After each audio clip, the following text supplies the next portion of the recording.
gufundisha kizura hadi waje takibaza wabonye ni ibintu biba bitoroje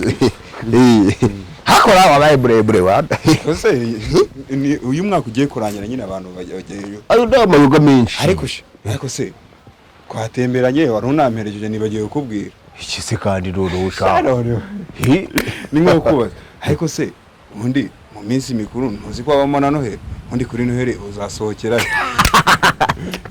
ibyo rero cyane cyane bihoteli komeye sizabura n'icyana nsohokana morega umugore wawe se umugore wanjye umugore wawe nabonye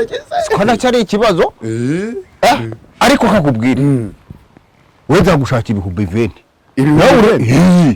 nawe ureba aho ugisohokana ugishimishe nta kibazo nta kigore cyawe asa ntagarike n'ikiri kiragahamba uretse ko ari amafaranga nawe ntiwakijyana